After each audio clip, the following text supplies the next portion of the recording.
Welcome बच्चों। आज हम क्लास 12th आईआईटी नीट की एक नई सीरीज शुरू करने चल रहे हैं और ये सीरीज का नाम है concentric spheres.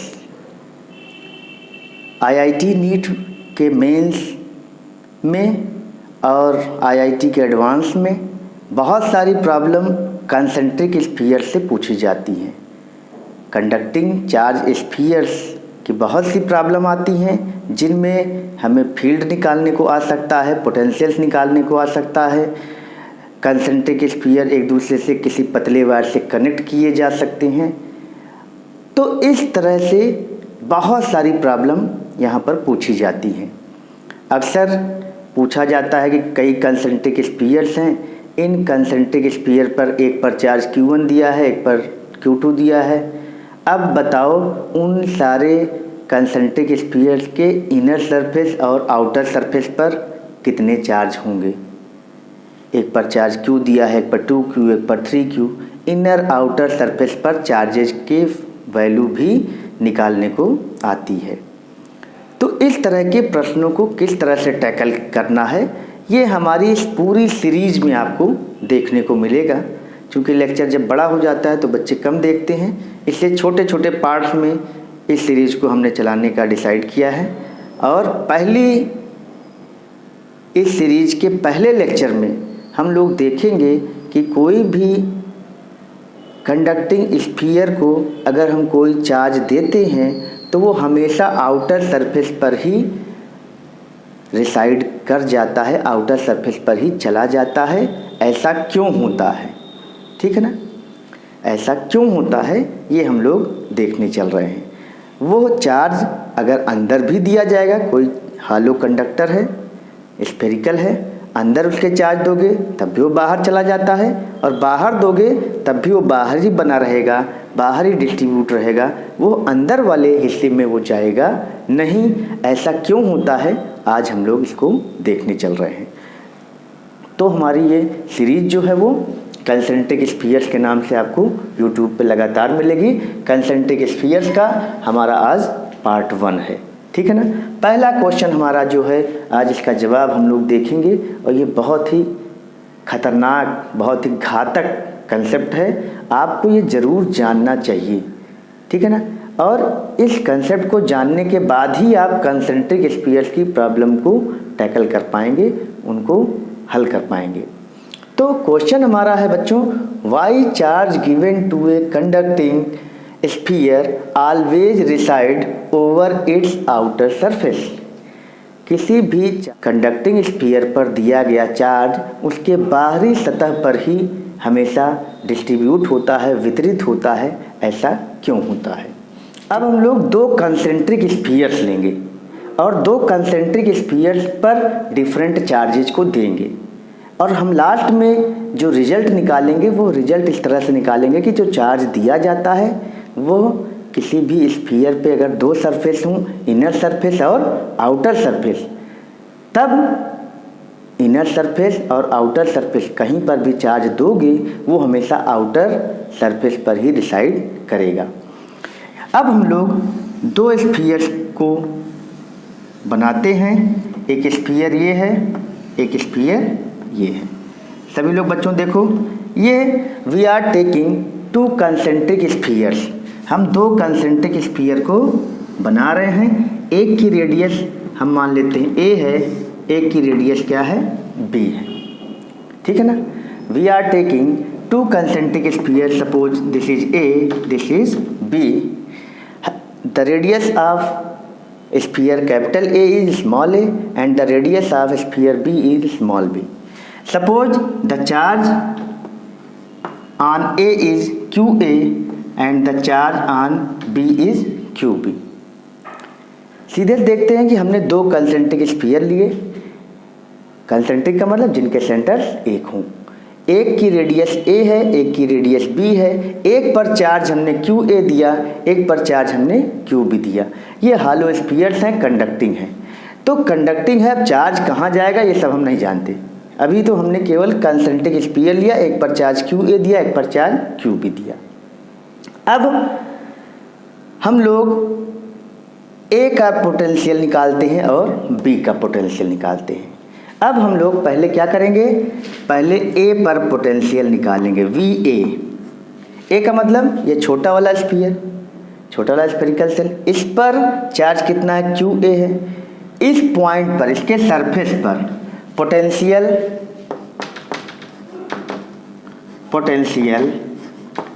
On surface of ए पर पोटेंशियल क्या होगा।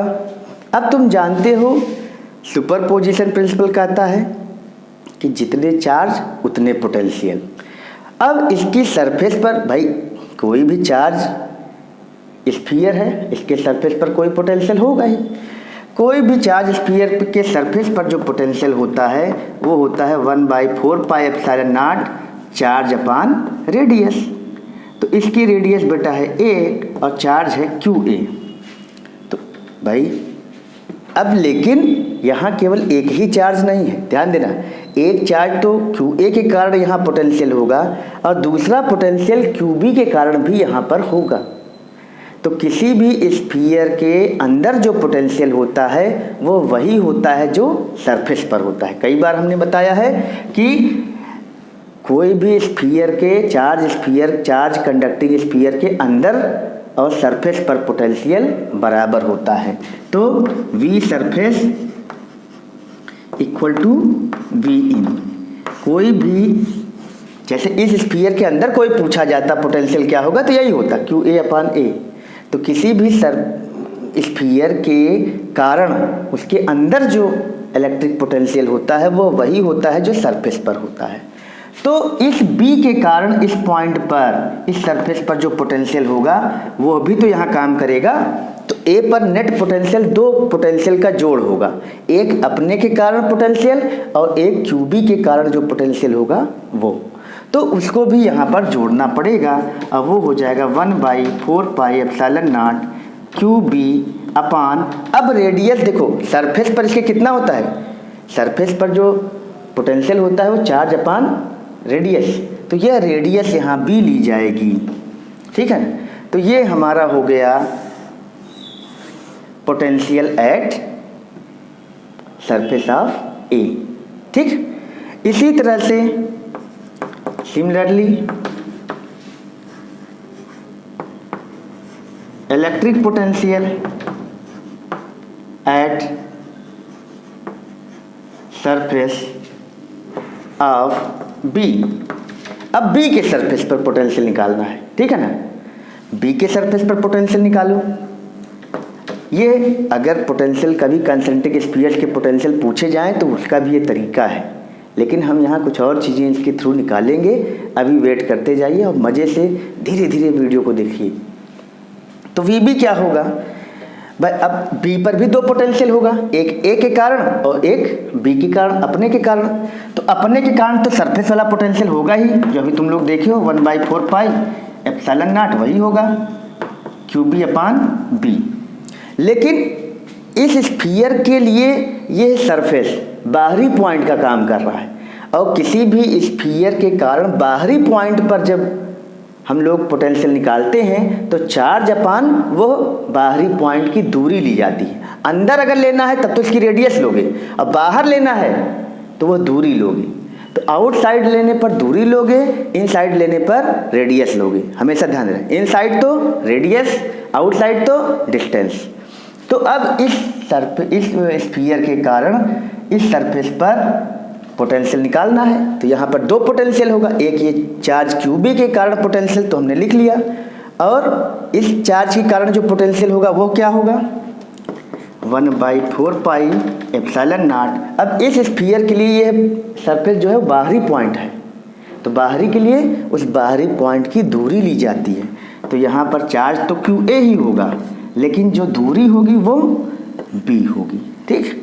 ये हमारा हो गया वी बी। अब सभी लोग बेटा ध्यान दो, ये क्वेश्चन 1 कर लेते हैं, ये क्वेश्चन 2 कर लेते हैं। वीडियो को कई बार पॉज करके देखना, यहीं रुक जाना और आराम से इसको पहले देख लेना को बढ़िया से। अगर ये दोनों स्टेप क्लियर हैं तभी आगे बढ़ना, ठीक है ना। और जाहिर सी बात है कुछ देर देखोगे समझोगे आ जाएगा। अपने के कारण पोटेंशियल QA/A, इसके कारण पोटेंशियल, अंदर की तरफ पोटेंशियल, जो अंदर पोटेंशियल होता है वही सरफेस पर। तो B के कारण, B का ये भीतरी पॉइंट है, तो B का इनर पॉइंट अगर है तो वही होगा जो सरफेस पर होगा। तो सरफेस पर जो पोटेंशियल होता है वो ये होता है, यही अंदर भी होगा। लेकिन जब B पॉइंट पर पोटेंशियल निकालोगे तो इसका ये बाहरी पॉइंट है, तो बाहरी पॉइंट पर बाहरी पॉइंट की दूरी ली जाती है, तो चार्ज अपान बाहरी पॉइंट की दूरी, और इसके अपने के कारण सरफेस पर तो वही होगा जो यहाँ पे है। तो ये VA निकल गया, ये VB निकल गया। इतना करेक्ट है। अगर तुम ध्यान दोगे तो इसमें ये चीज़ बराबर है, ये दो टर्म क्या है आपस में बराबर हैं। क्यों? क्योंकि जो B का पोटेंशियल अपने सरफेस पर होगा वही B के कारण पोटेंशियल इस पॉइंट पर होगा, वही चीज़ वहाँ पर आया है। तो यहाँ पर A पर पोटेंशियल दो चार्जेज के कारण है और B पर भी पोटेंशियल दो चार्जेज के कारण है। दोनों में तुम लोगों ने रिलेशन देख लिया। अब बेटा हम लोग इसको थोड़ा से अब मिटाएंगे और कुछ और काम करेंगे, इस चीज़ को तुम्हें ध्यान में रखना है। अब बताओ, ये VA है, ये VB है। अब 1 में से 2 को घटा देते हैं हम। अब VA में से VB को घटा देते हैं, देखो क्या आता है। तो सभी लोग देखो, VA माइनस VB, बहुत इंपॉर्टेंट। अब देखो ये टर्म और ये टर्म इसमें बराबर है, माइनस करोगे कट जाएगा। ये चीज़ें, इसमें कुछ चीज़ें कॉमन हो जाएंगी, कुछ चीज़ें बचेंगी। चलो देखो, VA माइनस VB ये कट गया। इन दोनों में QA common, 1/4 pi epsilon not, ये भी कॉमन, तो 1/4 pi epsilon not into QA common कर लो। ब्रैकेट में क्या बचेगा बेटा, 1 अपान, यहाँ A बचेगा, और चूँकि घटा रहे हो माइनस करोगे 1 अपान B। ये हमारा VA माइनस VB का रिलेशन आ गया। यानी कि A और B के बीच में कोई पोटेंशियल डिफरेंस पूछे, ऐसे अगर न्यूमेरिकल प्रश्न आ गया IIT के एडवांस मेंस में, तो तुम्हें इस तरह से करना पड़ेगा। तो दो कंसेंट्रिक स्फीयर के बीच का जो पोटेंशियल डिफरेंस है वो हम लोगों ने बहुत ईजिली निकाल लिया। VA minus VB equal to 1/4 pi epsilon naught QA 1 upon A minus 1 upon B। 1 upon A ज़्यादा होगा कि 1 अपान B ज़्यादा होगा, जान लो कौन ज़्यादा होगा। 1 अपान A ज़्यादा होगा क्योंकि A कम है, यह वैल्यू बड़ी होगी, यह वैल्यू छोटी होगी। ठीक है। अब तुम लोग थोड़ा सा ध्यान दो। अब हम इसको हटाने चल रहे हैं, ठीक है ना, हटाने चल रहे हैं, इसको हटा रहे हैं अब। ठीक, अब थोड़ा सा ध्यान दोगे, ये स्फीयर नहीं मिटाएंगे, स्फीयर पे ही हमको काम करना है, ये चीज़ वैसे ही रहेगा। अब देखो बेटा, अब बहुत इम्पॉर्टेंट, यहाँ से हमको 3 बहुत इम्पॉर्टेंट रिजल्ट मिल रहे हैं। वो तीनों रिजल्ट को तुम लोग ध्यान से समझना, क्योंकि उन्हीं का काम हमें आगे के चीज़ों में लगेगा। ठीक है ना। तो कंसेंट्रिक स्फीयर की जो ये पूरी सीरीज चलेगी, इसमें ये कंसेप्ट आगे खूब यूज होंगे। इसका पहला रिजल्ट क्या है बेटा, देखो VA माइनस VB, यानी कि पोटेंशियल डिफरेंस बिटवीन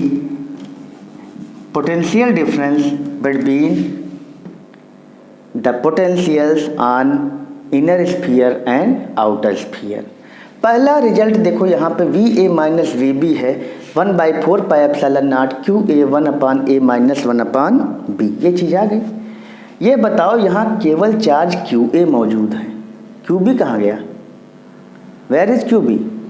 इस पूरे क्वेश्चन में कहीं QB आया नहीं है। यह बहुत बहुत बहुत इम्पॉर्टेंट चीज़ है कि जब कोई चार्ज स्फीयर के दो कंसेंट्रिक चार्ज स्फीयर हैं और उनका इनर सरफेस है, आउटर सरफेस है, तो इनर सरफेस और आउटर सरफेस के बीच का जो पोटेंशियल डिफरेंस होगा, वह पोटेंशियल डिफरेंस आउटर स्फीयर के चार्ज पर डिपेंड नहीं करता है। ठीक है ना। तो पहला रिजल्ट क्या है कि the potential difference between the potentials on inner and outer concentric, इसको बढ़िया से नोट्स में लिख लेना बच्चों, बहुत इंपॉर्टेंट स्फीयर है ना, does depend upon the charge on outer sphere। Potential difference दो कंसेंट्रिक स्फीयर्स जो चार्ज हैं इनके पर जो पोटेंशियल डिफरेंस है वो आउटर सरफेस के चार्ज पर डिपेंड नहीं करता है, ठीक है ना।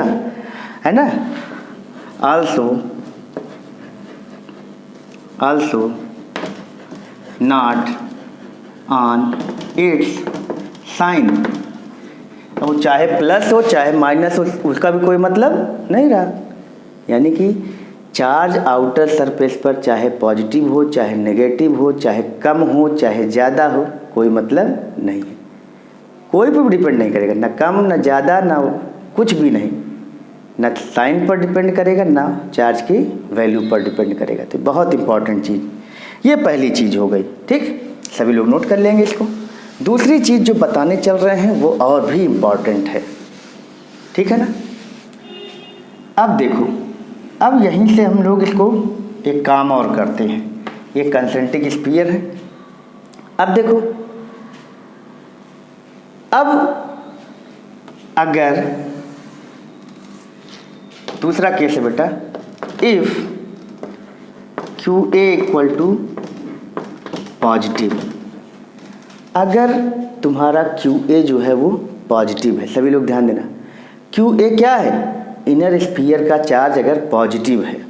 अब पॉजिटिव चार्ज है तो क्या होगा भाई, ये वैल्यू तो पॉजिटिव होनी ही होनी है, 1/A ज़्यादा है 1/B कम, ये तो पॉजिटिव है ही। अगर QA पॉजिटिव है तब VA माइनस VB क्या हो जाएगा, पॉजिटिव हो जाएगा ना। इसका मतलब है कि VA ग्रेटर देन VB। सभी लोग ध्यान दें, अगर चार्ज QA पॉजिटिव है तो ये वैल्यू तो पॉजिटिव है ही, क्योंकि ये ज़्यादा है ये कम है, कम में से ज़्यादा घटेगा पॉजिटिव। QA अगर ये कांस्टेंट है तो QA अगर पॉजिटिव है तो VA माइनस VB हो जाएगा positive. VA minus VB positive होने का मतलब है कि A का पोटेंशियल ज़्यादा है B का पोटेंशियल कम है, तभी घटकर ये पॉजिटिव आया है, ठीक है ना। अब अगर अब मज़ेदार बात है, अगर इसको एक पतले तार से A और B को जोड़ दो, एक पतले तार से जिसकी कैपेसिटी नेग्लिजिबल हो, A और B को एक पतले तार से जोड़ दे, तब क्या होगा, if A and B are now connected with a thin wire of negligible capacitance, उसका जो कैपेसिटेंस है वो नेग्लिजिबल, मतलब वो अपने पर चार्ज को स्टोर नहीं कर रहा है वो तार, ठीक। तब क्या होगा, देन क्या होगा, देखो तुम लोग जानते हो कि चार्ज का फ्लो हाई पोटेंशियल और लो पोटेंशियल के बीच में होता है, लेकिन देन चार्ज विल फ्लो। अब देखो चार्ज दो तरह का होता है, पॉजिटिव चार्ज और नेगेटिव चार्ज। पॉजिटिव चार्ज की टेंडेंसी हमेशा हाई पोटेंशियल से लो पोटेंशियल की तरफ फ्लो करने की होती है, जबकि नेगेटिव चार्ज की जो टेंडेंसी होती है वो लो टू हाई की तरफ होती है बहने की। हमेशा ध्यान रखना, अगर इलेक्ट्रॉन का फ्लो होगा तो लो पोटेंशियल से हाई पोटेंशियल की तरफ होगा, क्योंकि वो नेगेटिव चार्ज है। और इसके अलावा अगर अल्फा पार्टिकल है जो पॉजिटिव चार्ज है तो उसका फ्लो हाई पोटेंशियल से लो पोटेंशियल की तरफ होगा। तो बताओ यहाँ चार्ज कौन सा है, QA पॉजिटिव है, QA पॉजिटिव है, इससे VA क्या हो गया, बड़ा है VB से। अब अगर इनको एक तार से कनेक्ट कर दोगे, अभी तक कनेक्ट नहीं था, अब अगर कनेक्ट कर दिए तो चार्ज का फ्लो स्टार्ट होगा, ये क्लियर है। चार्ज अगर पोटेंशियल डिफरेंस है और सर्किट कनेक्ट है तब चार्ज का फ्लो होने लगता है, और अगर पॉजिटिव चार्ज है तो हाई टू लो फ्लो करेगा, नेगेटिव चार्ज है तो लो पोटेंशियल से हाई पोटेंशियल की तरफ फ्लो करेगा। तो अगर ए और बी को कनेक्ट कर दिया जाए तो तुम देख रहे हो ए हाई पोटेंशियल पर है, बी लो पोटेंशियल पर है, और देखो ए पर कौन सा चार्ज है, पॉजिटिव। तो पॉजिटिव चार्ज कहाँ से कहाँ चलता है, हाई पोटेंशियल से लो पोटेंशियल की तरफ। तो if A and B are now connected with a thin wire of negligible capacitance, then charge Q2 will flow from A to B, that is from higher potential to lower potential. आराम से देखना, हम भी नहीं हड़बड़ा रहे हैं, तुम भी नहीं हड़बड़ाओ।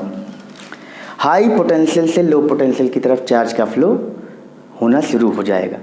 अब तुम लोग जानते हो कि दो अगर पोटेंशियल डिफरेंस है तो चार्ज का फ्लो, अगर पॉजिटिव चार्ज का फ्लो हो रहा है तो हाई से लो की तरफ तभी फ्लो करेगा चार्ज, और तब तक फ्लो करेगा, कब तक, जब तक कि उन दोनों के पोटेंशियल बराबर ना हो जाए। एक हाई पर है, एक हाई पर है, एक लो पर है। अब ये धीरे धीरे कम हो रहा है, धीरे धीरे बढ़ रहा है, और तब तक चार्ज का फ्लो होगा जब तक वो लेवल में बराबर ना आ जाए। जैसे हम लोग देखते थे ना कि एक बड़ी टंकी है, एक छोटी टंकी, एक में बड़ा ऊपर तक ऊंचाई तक पानी भरा है, एक में कम, एक पाइप से जोड़ देते हैं। बड़ी वाली टंकी से पानी नीचे आने लगेगा, वो वाला बढ़ने लगेगा, और तब तक पानी बहेगा, एक से दूसरे में जाएगा जब तक कि दोनों के लेवल बराबर ना आ जाए। तो यहाँ वो लेवल क्या है, पोटेंशियल का लेवल है। तो पोटेंशियल का लेवल जब बराबर हो जाएगा तो पोटेंशियल डिफरेंस क्या हो जाएगा, जीरो। तो कहने का मतलब चार्ज का फ्लो होने लगेगा, और चार्ज का फ्लो कहाँ से कहाँ होगा, ए से बी तक। चूँकि चार्ज यहाँ पॉजिटिव लिया गया है तो चार्ज का फ्लो ए से, ये वाले से बी तक होने लगेगा। और चार्ज का फ्लो कब तक होगा, और चार्ज विल फ्लो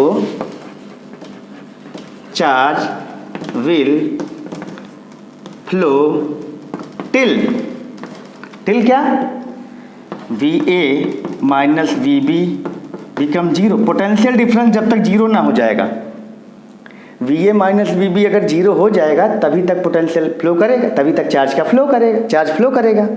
तो अगर VA माइनस VB जीरो हो गया, इसका मतलब चार्ज तब तक फ्लो करेगा जब तक A और B के पोटेंशियल बराबर हो नहीं जाते। अब A और B का अगर पोटेंशियल बराबर हो गया तो चलो यहाँ रख दो। अगर ये पोटेंशियल बराबर हो गया तो देन पुटिंग इन वन, इसको 1 कर लेते हैं तब, या 1 2 शुरुआत में ले चुके थे, चलो ये 3 कर देते हैं। तो ये जीरो हो गया, और जब ये जीरो हो जाएगा LHS जीरो, ये लेफ्ट हैंड साइड जीरो हो जाएगा, तो 1/4 pi epsilon naught QA 1/A minus 1/B। भाई ये तो जीरो हो नहीं सकता, ये जीरो हो नहीं सकता, तो क्या जीरो हो जाएगा, QA जीरो हो जाएगा। ये बहुत बढ़िया चीज़ है।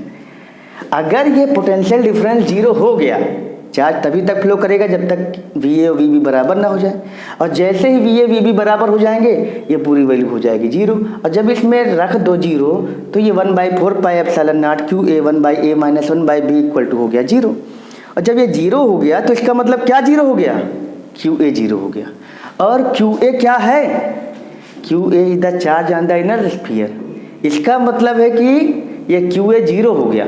और QA जीरो होने का क्या मतलब है, QA जीरो होने का मतलब क्या है, QA जीरो होने का मतलब है कि ये पूरा चार्ज बाहर वाले स्फीयर पर चला गया है, क्योंकि यही तो हो रहा था, ये चार्ज धीरे धीरे ट्रांसफ़र हो रहा था। तब तक ट्रांसफ़र होता जब तक कि VA और VB बराबर ना हो जाता। जैसे ही VA VB बराबर हुआ ये पूरी वैल्यू हो गई जीरो, और जब ये जीरो हुआ तो इसका मतलब चार्ज भी जीरो हो चुका है। तो ये कितना मज़ेदार एक्सप्लेनेशन है ये, कि जब यह पोटेंशियल जीरो होगा तो ये चार्ज जीरो हो जाएगा। इस चार्ज के जीरो होने का मतलब है कि यह चार्ज क्या है, इसका मतलब है इट मीन्स ऑल चार्ज क्या है, QA will transfer to outer sphere। भाई उधर ही ट्रांसफर ही हो रहा था, तब तक ट्रांसफर होगा जब तक ये वी बराबर नहीं हो जाएगा। जैसे बराबर हुआ ये पूरा जीरो हो गया, जीरो होने का मतलब क्यू ए जीरो हो गया, क्यू ए जीरो होने का मतलब बाहरी स्फीयर पर चला गया। अब ये तुम बताओ, इसका मतलब है कि अगर किसी भी दो चार्ज स्फीयर हैं, दो चार्ज स्फीयर हैं कंसेंट्रिक है, एक पर चार्ज क्यू है एक पर चार्ज क्यू बी है, अगर इनको एक पतले तार से जोड़ दें तो चार्ज क्यू ए कहाँ पहुँच जा रहा है? आउटर स्फीयर पर पहुँच जा रहा है, यानी कि चार्ज बाहरी स्फीयर पर रिसाइड कर रहा है। अब तुम ध्यान करो, कोई भी जो स्फीयर हम लोग लेते हैं, अब हम लोगों का जो टॉपिक था कि charge given to any sphere always resides over its outer surface. अब अगर कोई भी तुम ये करो और इसमें दो लेयर, ये मान लेते हैं कोई स्फीयर लिए, इसका इनर रेडियस है आउटर रेडियस है, ऐसा नहीं माना जा सकता कि ये एक स्फीयर ये है एक स्फीयर ये है, दोनों तार से जुड़े हैं, ऐसा भी तो कह सकते हो। अगर ये पूरा ऐसे इस तरह से है तो इसको दो कंसेंट्रिक स्फीयर माना जा सकता है कि नहीं? ये पूरी चीज़ दो कंसेंट्रिक स्फीयर मानी जा सकती नहीं। हम मान लेते हैं कि एक स्फीयर ये है एक स्फीयर बाहर है और दोनों एक पतले तार से क्या जुड़े हैं। तो कोई भी चार्ज स्फीयर की इनर रेडियस आउटर रेडियस दो कंसेंट्रिक स्फीयर का कॉम्बिनेशन इस तरह से मानी जा सकती है जो कि एक पतले तार से जुड़े हुए हैं। तो यहाँ पर भी अगर तुम अंदर कोई चार्ज क्यू ए दोगे तो तुरंत चूंकि ये जुड़ा हुआ है कहाँ पहुँच जाएगा? आउटर स्फीयर पर। क्यों?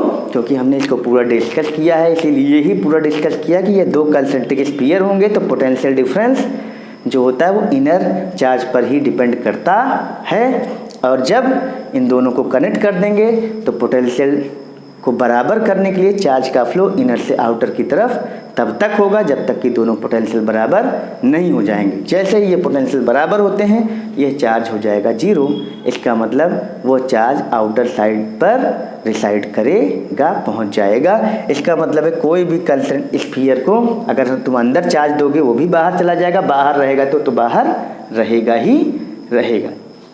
ठीक है ना? अब हम लोग देखेंगे कि अगर ये charge Q a inner surface का जो चार्ज है वो पॉजिटिव की जगह अगर नेगेटिव हो जाए तब क्या होगा। अभी तक हम लोगों ने देखा था कि पॉजिटिव चार्ज था, जोड़ दिया, बाहर की तरफ फ्लो कर गया। कोई कहे कि अगर ये पॉजिटिव की जगह नेगेटिव होगा तब क्या होगा, क्या तब भी फ्लो कर जाएगा या नहीं, ये हम लोग देखते हैं। अगर ये क्यू ए नेगेटिव है तो ये V A minus V B ये पूरी वैल्यू हमारी हो जाएगी negative. V A minus V B के नेगेटिव होने का मतलब है कि V A less than V B. अब यहाँ पर हमने इस चार्ज को क्या मान लिया था? नेगेटिव। जब नेगेटिव मानोगे तो ये पॉजिटिव है ये पॉजिटिव है, तब V A minus V B negative हो जाएगा। क्लियर हुआ? और तब V A less than V B. तुम जानते हो कि नेगेटिव चार्ज की टेंडेंसी लो पोटेंशियल से हाई पोटेंशियल की तरफ फ्लो करने की होती है। तो देन ऑन कनेक्टिंग, अब अगर इसको कनेक्ट कर दिया जाए, on connecting A and B negative charge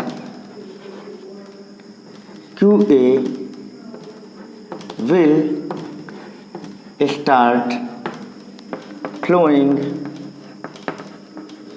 from A to B। A to B क्यों फ्लो करने लगेगा? क्योंकि A लोअर पोटेंशियल पर है और B हायर पोटेंशियल पर है, तो नेगेटिव चार्ज का फ्लो हमेशा लोअर टू हायर पोटेंशियल की तरफ होता है। ये चार्ज नेगेटिव चार्ज A से B तक फ्लो करेगा तो तब तक यह फ्लो होता रहेगा जब तक कि इनके पोटेंशियल बराबर ना हो जाए। तो लिखा है on connecting A and B negative charge Q A will start flowing from A to B until V A equal to V B. अब V A equal to V B हो जाएगा तब क्या हो जाएगा? देन फ्रॉम थ्री, थर्ड से क्या हो जाएगा? थर्ड इक्वेशन में रख दो। तो ये हो जाएगा, ये लेफ्ट हैंड साइड 0 हो जाएगा, 1/4 pi epsilon naught QA 1/A minus 1/B। अब ये 0 हो नहीं सकता, ये 0 हो नहीं सकता, तो क्या 0 हो जाएगा, QA इक्वल टू 0। इसका मतलब है कि अगर VA इक्वल टू VB हुआ तो QA इक्वल टू 0 हुआ, यानी कि यहाँ चार्ज नेगेटिव है। इस तरह से अगर नेगेटिव चार्ज भी इस सरफेस पर है और A और B दोनों सरफेस को कनेक्ट कर दिया जा रहा है, तो नेगेटिव चार्ज भी इनर सरफेस से आउटर सरफेस की तरफ पूरा फ्लो कर जाएगा और तभी VA और VB बराबर होंगे। यहाँ एक बात और स्पष्ट करनी चाहिए, जो चीज़ पीछे हमने नहीं बताया। यहाँ पर QA का चार्ज चाहे QB से कम ही क्यों ना हो, यहाँ पूरे क्वेश्चन में QB आ ही नहीं रहा है। अब QA चाहे मान लेते हैं ये 1 कूलाम ही क्यों ना हो और ये 1000 कूलाम हो, लेकिन अगर इसको कनेक्ट करोगे तो A से B तक ये रिसाइड कर जाएगा, बाहर चला जाएगा, चाहे कितना ही कम क्यों ना हो। मान लेते हैं 1 कूलाम है 1000, तब भी चला जाएगा। यानी कि when we connect inner sphere to the outer sphere through a thin wire, then the charge will flow on outer sphere whatever may be the nature of the charge and whatever may be the value of charge on inner sphere। इस तरह से हम लोगों ने आज देखा कि किस तरह से इनर स्फीयर को आउटर स्फीयर से कनेक्ट करने पर चार्ज हमेशा आउटर सरफेस पर ही रिसाइड करता है और इनर सरफेस पर कोई चार्ज रह नहीं जाता है। आगे के लेक्चर में हम लोग देखेंगे कि इस तरह के कंसेंट्रिक स्फीयर्स के कारण डिफरेंट पॉइंट्स पर पोटेंशियल्स क्या होते हैं, ये हम लोग नेक्स्ट लेक्चर में देखेंगे। तब तक के लिए गुड बाय। लेक्चर अच्छा लगा हो तो लाइक, शेयर और सब्सक्राइब ज़रूर करें। धन्यवाद।